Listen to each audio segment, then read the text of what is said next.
Hey guys, it is me, Marcia, founder of Mothers in Ministry. For those of you who don't know me, I am the founder of a brand called Mothers in Ministry, also author and speaker.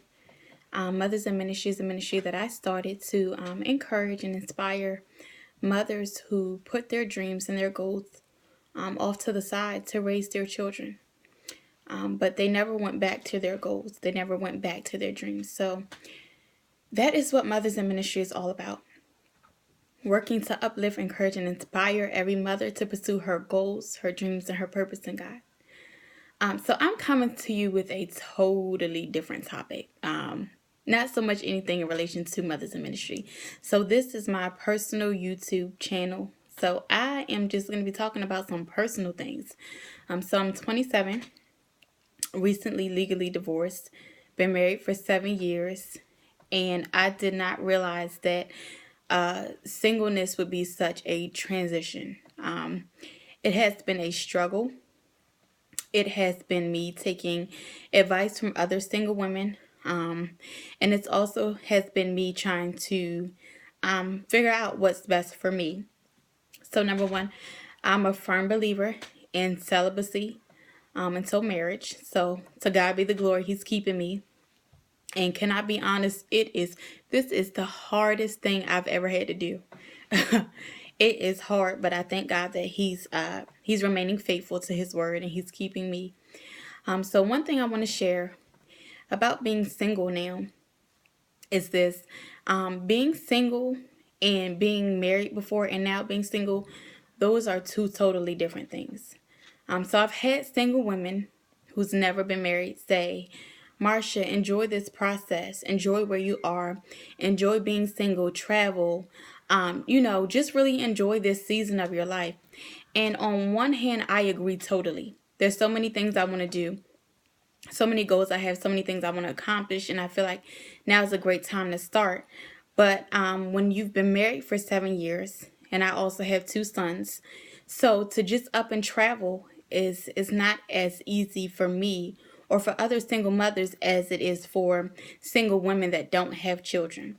So I want to factor that in. If you are single and you have children and you basically have your children 80% of the time, it is a struggle. It's harder for you to just up and travel. It's harder for you to say, I'm going to explore the world. You kind of now revolve around the life of your children. So I completely understand that.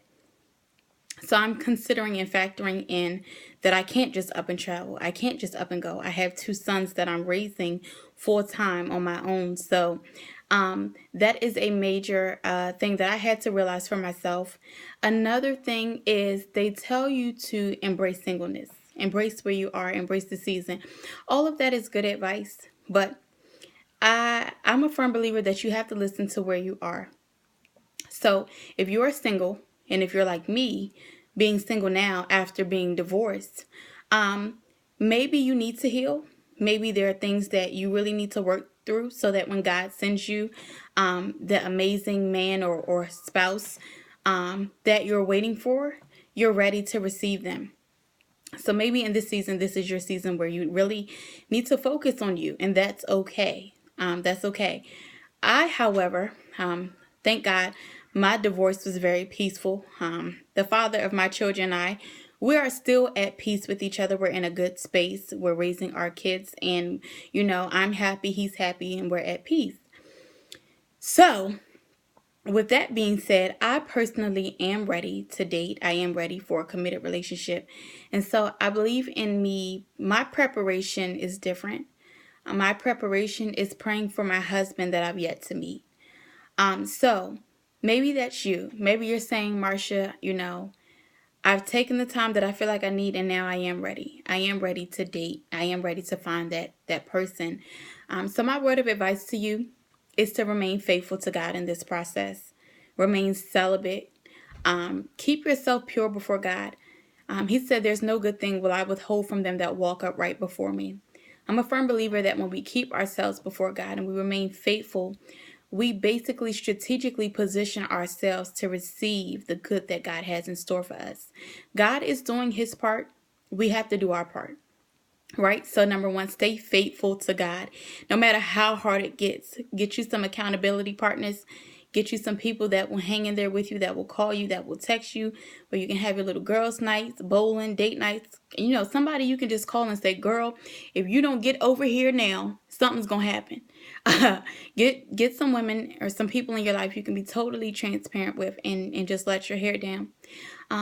Be accountable to somebody, remain pure, but be true to yourself and what your desires are. If you sincerely desire a husband, girl, go pray for that man. Pray that God prepares you for him, and pray that he's preparing him for you. Pray that while you're being kept by God, that God would give him the strength to be kept as well.